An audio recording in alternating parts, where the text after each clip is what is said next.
안녕하십니까. 대전중앙교회를 섬기는 언약지기 최영 목사입니다. 이제 우리는 성경과 예언의 신이 말하는 언약 시리즈의 마지막 13번째 시간에 와 있습니다. 이번 안교 교과 영원한 하나님의 언약에 발맞추어 이 시리즈를 준비했는데 도움이 되셨는지 모르겠습니다. 이 시리즈를 시작할 즈음에 저희 교회 정원에 심은 팽나무가 지금은 새잎이 돋아나 제법 나무다운 모습을 갖추었습니다. 이 언약은 하나의 나무와 같은 것인데 그 뿌리는 창세전에 맺은 영원한 언약이고 이 나무의 끝은 새 언약이라고 말씀드렸던 것이 기억납니다. 성경의 모든 언약은 새 언약을 향합니다. 모든 언약의 종착역은 새 언약입니다. 이 모든 언약은 새 언약 안에서 비로소 의미를 찾습니다.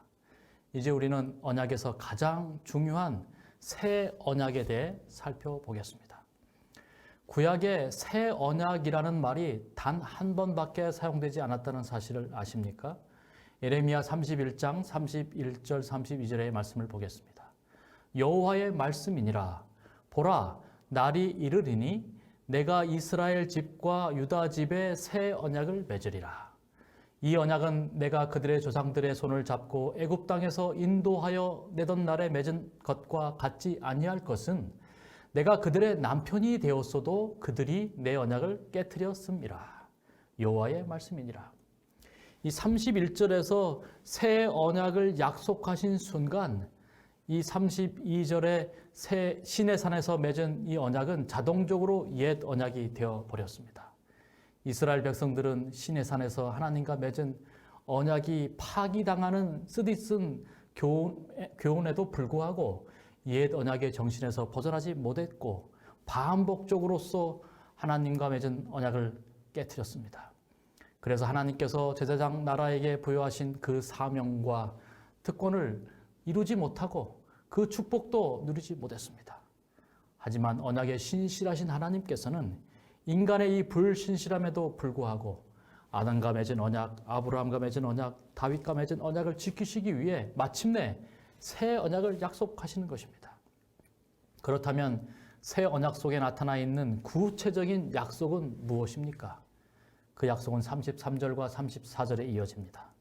그러나 그 날 후에 내가 이스라엘 집과 맺을 언약은 이러하니 곧 내가 나의 법을 그들의 속에 두며 그들의 마음에 기록하여 나는 그들의 하나님이 되고 그들은 내 백성이 될 것이라. 여호와의 말씀이니라. 그들이 다시는 각기 이웃과 형제를 가리켜 이르기를 너는 여호와를 알라 하지 아니하리니 이는 작은 자로부터 큰 자까지 다 나를 알기 때문이라. 내가 그들의 악행을 사하고 다시는 그 죄를 기억하지 아니하리라. 여호와의 말씀이니라. 이 말씀에 새 언약의 핵심 내용 두 가지가 기록되어 있습니다. 첫째는 죄의 완전한 용서와 도말입니다. 예레미야 31장 34절에 내가 그들의 악행을 사하고 다시는 그 죄를 기억하지 아니하리라고 말씀하셨습니다. 기존의 언약들과는 완전히 차원이 다릅니다. 땅에 대한 약속이나 씨에 대한 약속, 왕에 대한 약속, 이 모든 것들이 아무리 좋아도 근본적으로 언약 백성들의 죄 문제가 해결되지 않으면 말짱 도루묵이라는 것입니다.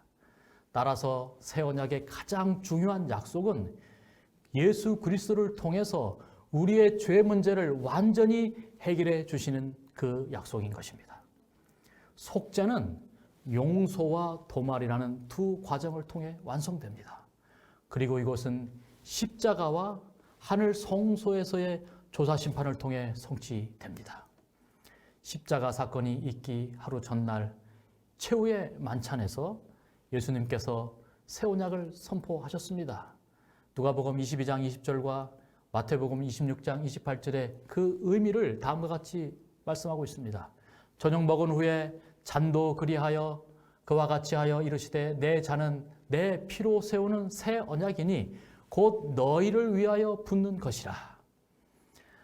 또한 마태복음 26장 28절에 이것은 죄 사함을 얻게 하려고 많은 사람을 위하여 흘리는 바 나의 피 곧 언약의 피니라.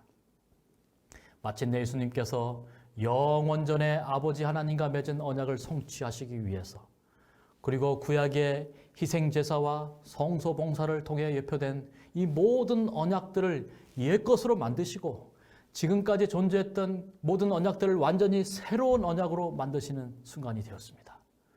수백만 마리의 짐승으로도 또 수천만 명의 사람으로도 온 우주 그 어디에서도 대신하거나 대체할 수 없는 어떤 흠이나 점도 없고 죄가 한 방울도 섞이지 않은 하나님의 아들 독생자 예수 그리스도의 피로써 새 언약을 세우시는 장면입니다. 최후의 만찬에서 새 언약의 서약을 하시고 마침내 십자가 위에서 새 언약을 선포하시는 이 장면을 시대의 소망 834페이지에 다음과 같이 말씀하셨습니다. 땅의 기초가 놓이기 전에 아버지와 아들은 이미 합의하셔서 인류가 사탄에게 정복당하게 될 경우에 인류를 구속하시기로 언약을 세우셨던 것이다. 그들은 손을 굳게 잡으시고 그리스도께서 인류를 위하여 보증인이 될 것이라는 엄숙한 서약을 하셨었다. 이 서약을 그리스도께서 성취시킨 것이다. 십자가 위에서 다 이루었다고 부르짖으셨을 때에 그분은 이 아버지께 그 사실을 말씀드렸던 것이다. 계약은 완전히 이행되었다. 이제 그분은 다음과 같이 아랜다. 아버지여, 다 이루었나이다. 오 나의 하나님이시여, 내가 당신의 뜻을 이루었나이다. 나는 구속 사업을 완성시켰나이다. 여기 다 이루었다는 말이 영어로는 It is finished 이렇게 되어 있습니다. 이 말은 예수님 당시에 이 최고 사령관이 전쟁의 승리를 예견할 때 다 이루었다. It is finished 라고 외치는 전쟁 용어였습니다. 그러므로 이 새 언약의 보증인이신 예수 그리스도께서 하나님 나라의 승리를 선포하시는 외침인 것입니다. 세상 임금인 사탄은 십자가에서 패망하였습니다. 예수님께서는 당신이 다 이뤘다고 부르짖었을 때에 온 하늘이 개가를 부를 것을 아셨습니다. 그분의 귀에는 멀리서 들려오는 음악과 하늘 조정에서 들려오는 승리의 함성이 들렸습니다. 그분은 그때에 사탄의 제국의 멸망을 고하는 조종이 울 것이며 그리스도의 이름이 온 우주를 통하여 이 세상에서 저 세상으로 세계로 선포될 것을 아셨습니다. 새 언약을 이루시고 하나님 나라의 왕으로 세우심을 얻기 전에 그분이 해야 할 거룩한 언약적 사명이 하나 있었습니다. 그것은 언약 보증인으로서 언약 백성들의 죄를 용서하는 일이었습니다. 시대의 소망 753쪽에 있는 말씀입니다. 우리의 대리자와 보증인이 되시는 그리스도께 우리의 모든 죄가 놓여졌다. 우리를 율법의 정죄에서 구속하시려고 그분은 범죄자로 헤아림을 받으셨다. 아담의 모든 자손의 죄가 그분의 마음을 눌렀다. 예수님께서 보증인이 되신다는 의미는 언약 백성들의 모든 죄에 대해 법적 책임을 지신다는 뜻입니다. 하지만 언약 보증이라는 말은 단순히 법적 책임만 지는 그런 차원이 아닙니다. 이 과정에서 예수님은 죄 그 자체가 되신다는 뜻입니다. 시대의 소망 756페이지에 죄를 짊어지신 그분은 거룩한 공의의 진노를 견디시고 그대를 위하여 죄 그 자체가 되셨다. 그리고 실제로 그분이 죄 자체가 되셨다는 이 말 뜻은 그분의 마음 가운데 실제로 죄의식을 가지셨다는 뜻입니다. 시대의 소망 753쪽에 다음과 같이 기록하고 있습니다. 그리스도께서는 범죄한 인류를 위하여 자비가 더 이상 탄원하지 않게 될 때에 죄인이 느끼게 될 고민을 느끼셨다. 그분이 마신 잔을 그처럼 쓰게 하고 하나님의 아들의 심장을 파열시키신 것은 인류의 대속자인 그분에게 아버지의 진노가 쏟아지게 만든 죄에 대한 의식이었다. 여러분, 만약에 여러분이나 제가 억울하게 살인죄로 누명을 써서 감옥에 간다면 얼마나 억울하고 분통하겠습니까? 내가 짓지도 않고 알지도 못하는 살인, 강도, 강간, 절도, 사기 이런 죄를 내가 뒤집어 쓰고 사형을 당한다면 얼마나 억울하고 분통하겠습니까? 그런데 그 순간에 그 누명을 마치 내가 죄를 지은 것처럼 양심의 가책을 느끼고 죄의식을 갖고 괴로워할 사람은 세상에 아무도 없을 것입니다. 그런데 언약의 보증인이 된다는 의미는 죄를 짓지 않았음에도 불구하고 그러한 죄의식을 가졌다는 뜻입니다. 더 나아가 죄 그 자체가 되었다는 뜻입니다. 여러분, 이 얼마나 놀라운 언약 사랑입니까? 예수님께서 십자가에서 그분의 살과 피로 새 언약을 맺어주신 것입니다. 새 언약의 두 번째 약속은 바로 성령에 대한 약속입니다. 이 약속은 예레미야 31장 33절에 나타나 있는데, 곧 내가 나의 법을 그들의 속에 두며 그들의 마음에 기록하여 나는 그들의 하나님이 되고 그들은 내 백성이 될 것이다 는 내용입니다. 이 약속을 구체적으로 기록한 것이 에스겔 36장 27절에 나타나 있습니다. 또 새 영을 너희 속에 두고 새 마음을 너희에게 주되 너희 육신에게서 굳은 마음을 제거하고 부드러운 마음을 줄 것이며 또 내 영을 너희 속에 두어 너희로 내 율례를 행하게 하리니 너희가 내 규례를 지켜 행할지라. 이 새 언약의 두 번째 약속은 십자가에서 이루신 죄의 용서와 속죄를 믿는 모든 백성들의 마음속에 성령을 통해서 새로운 마음, 새로운 영으로 변화시켜 주시고 그것을 통해서 하나님의 율법을 순종할 수 있는 능력을 주시겠다는 약속입니다. 그래서 새 언약은 우리 바깥에서 십자가를 통해서 시작이 되었고 이후에는 우리 안에서 성령을 통해서 완성될 것입니다. 이것이 바로 새 언약을 통한 구속의 경륜이고 구속의 원리인 것입니다. 사도 바울은 이러한 성령의 새 언약적 이 사역을 계약서에 도장을 찍고 계약금을 걸고 잔금을 치르는 과정으로 비유를 했습니다. 고린도전서 1장 22절에 말하는 것이 바로 그러한 뜻입니다. 그가 또한 우리에게 인치시고 보증으로 우리 마음에 성령을 주셨느니라. 이렇게 우리의 이 새 언약의 계약서에 성령께서 도장을 찍으시고 보증금을 거는 사건이 무엇일까요? 바로 침례입니다. 침례를 받을 때 우리는 사탄과 그의 대리자들과 맺고 있는 모든 관계를 끊어버릴 것을 직접 약속하였고 지성과 감성과 영혼을 하나님 나라의 확장을 위하여 바치기로 약속하였다. 온 하늘은 이 목적을 위해서 일하고 있다. 성부와 성자와 성령은 성화된 인간 도구들과 협력하기로 맹세한다. 만약 우리가 한 서약에 충실하면 우리 앞에는 하늘로 통하는 문이 열릴 것이다. 그 문은 어떤 사람도 어떤 사탄의 대리자도 닫을 수 없는 문이다. 그러므로 우리는 침례를 통하여 하나님과 새 언약을 체결하게 되는데 우리가 성부와 성자와 성령의 이름으로 침례를 받는 이유는 삼위 하나님께서 우리의 구원을 위하여 협력하시겠다고 거룩한 맹세를 하셨다는 뜻입니다. 기억하십시오. 우리가 침례를 받을 때 우리만 하나님 앞에서 서약을 하고 맹세한 것이 아니라 삼위 하나님께서 친히 우리의 구원을 약속하시고 우리가 하나님의 말씀에 순종할 때 하늘 구원의 문을 활짝 열어두기로 맹세하셨다는 사실입니다. 그렇다면 새 언약을 체결한 이후에 계약서에 인을 치고 보증금을 지급한 이후에 이 잔금을 치르는 일은 어떤 과정을 통해서 일어납니까? 1901년자 원고의 11번에 있는 내용입니다. 우리의 성화는 아버지와 아들과 성령의 일이다. 그것은 성부와 성자와 성령과 하나 되기 위하여 자신들을 하나님께 묶어놓은 사람들과 하나님이 맺은 언약의 성취이다. 그대는 거듭났는가?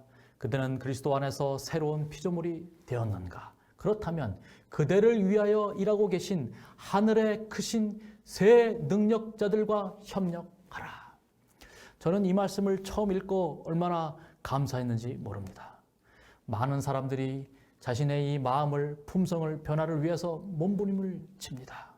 스스로 성화를 이루려고 갖은 노력을 합니다. 그런데 분명히 말씀하셨습니다. 우리의 성화는 아버지와 아들과 성령의 일이라는 것입니다. 성화의 주체는 하나님이십니다. 우리는 하나님께서 우리 안에서 성화를 이루시도록 우리의 품성을 변화시키도록 어떻게 하라고 말씀하셨습니까? 그대를 위하여 일하고 계신 하늘의 크신 새 능력자들과 협력하라고 말씀하셨습니다. 우리 스스로가 품성 변화를 위해서 하나님께 도움을 구하는 것이 아니라 하나님께서 우리의 품성 변화를 위해서 일하실 때에 우리가 협력해 드리라는 것입니다. 품성의 변화, 곧 성화는 삼위 하나님께서 주도하시는 사업에 우리는 협력자들로서 동참한다는 사실을 기억하시기 바랍니다. 성부께서는 언약주로서 언약을 체결하시고 언약에 신실하셔서 우리의 구원을 위해서 끊임없이 활동하십니다. 성자께서는 우리의 언약 보증인으로서 우리의 죄를 용서하시고 도말하시고 하늘 성소에서 중보사업을 하고 계십니다. 그리고 보혜사 성령께서는 언약의 보증금이 되어주시고 잔금을 치러주심으로써 날마다 우리의 죄를 깨닫게 하시고 하나님의 율법에 순종할 수 있는 능력과 위로를 더해 주십니다. 이제 우리가 할 일은 끝까지 언약을 붙잡는 일입니다. 성부와 성자와 성령과 하나 되기 위하여 자신들을 하나님께 묶어 놓으시기 바랍니다. 언약주 하나님의 이 언약 사랑을 끝까지 붙잡으시기 바랍니다. 예수 그리스도의 십자가를 바라보는데 실패하지 않기를 바랍니다. 그리고 날마다 우리를 인도하시는 성령의 음성을 거절하지 마시기 바랍니다. 로마서 8장 14절의 말씀에 보시면 무릇 하나님의 영으로 인도함을 받는 사람은 곧 하나님의 아들이라고 말씀하셨습니다. 이 얼마나 놀라운 사실입니까? 우리는 모두 죄의 종들이고 죄의 자녀들입니다. 어쩌면 죄 짓는 것이 더 자연스럽고 편안합니다. 우리 마음은 돈과 재물, 탐심과 이기심, 경쟁심, 시기와 질투, 쾌락, 명예와 권력 등 이 죄의 본성에 뿌리를 두고 있습니다. 하지만 끊임없이 하나님의 성령의 인도를 받다 살고자 하는 모든 사람들을 하나님께서는 당신의 아들로 딸로 삼으셨습니다. 갈라디아서 4장 6절에 다음과 같이 말씀하셨습니다. 너희가 아들인 고로 하나님이 그 아들의 영을 우리 마음 가운데 보내사 아바 아버지라 부르게 하셨느니라. 저는 이 아바 아버지라는 말씀을 보고 이 의미가 어떤 뜻인지 제 삶 가운데 경험을 하고 있습니다. 저에게는 25살 된 아들이 하나 있는데 태어날 때부터 지적 장애를 갖고 태어났습니다. 언어 장애가 심하여서 정상적인 의사소통이 불가능하고 주변에 도움이 없으면 정상적인 일상이 불가능합니다. 이 아들은 모든 단어를 이 첫 음절 하나로만 표현합니다. 예컨대 학교는 학, 교회는 교, 바다는 바, 뭐 이런 식입니다. 그런데 이 아이가 저를 부를 때 아빠라는 단어를 소리내지 못하고 아바라는 말로 저를 부릅니다. 제 아들에게 이 아바라는 단어는 모든 것이 다 이루어진다는 뜻입니다. 아바라고 부르면 모든 문제가 다 해결된다고 믿습니다. 그리고 저는 아바라는 그 말을 듣는 순간 모든 일을 멈추고 이 아들의 문제를 해결해 주기 위해서 다가가서 문제를 해결해 줍니다. 여러분 기억하십시오. 우리가 때로 낙심할 수 있고 넘어질 수가 있습니다. 힘겹고 어려운 순간을 만날 수 있습니다. 때로는 언약을 등지고 떠나가고 싶은 마음이 들 때가 있습니다. 어떨 때는 무릎 꿇고 기도하기도 힘들 때가 있습니다. 그때 여러분 많은 것을 하려고 하지 마십시오. 힘이 들면 그저 엎드려 있으시기 바랍니다. 그리고 단 한마디 아바라고 부르시기 바랍니다. 이 한마디면 됩니다. 아바. 여러분 그때 어떤 일이 일어나는지 아십니까? 로마서 8장 26절로 27절에 있는 말씀에 보시면 이와 같이 성령도 우리의 연약함을 도우시나니 우리는 마땅히 기도할 바를 알지 못하나 오직 성령이 말할 수 없는 탄식으로 우리를 위하여 친히 간구하시느니라. 마음을 살피시는 이가 성령의 생각을 아시나니 이는 성령이 하나님의 뜻대로 성도를 위하여 간구하심이니라. 새 언약은 두 단어로 요약이 됩니다. 십자가와 성령입니다. 이 놀라운 새 언약의 축복을 우리 모두가 받으시고 십자가와 성령을 통해 영원한 구원을 이루시기 바랍니다. 부디 주야로 언약의 말씀 율법을 묵상하시고 언약을 순종하는 기쁨과 즐거움과 감사가 여러분의 삶 가운데 차고 넘치시기를 바랍니다. 이번 성경과 예언의 신이 말하는 언약 시리즈를 기획해 주신 충청합회와 또 제작에 힘써 주신 이진현 목사님께 감사를 드립니다. 그리고 또 언약에 대해 더 많이 알고 싶으신 분들은 제가 운영하는 언약 연구 전문 유튜브 채널인 언약지기 최호영에 오셔서 함께 언약을 말씀을 나눌 것을 약속드리면서 이번 모든 성경과 예언의 신이 말하는 언약 시리즈를 마치겠습니다. 감사합니다.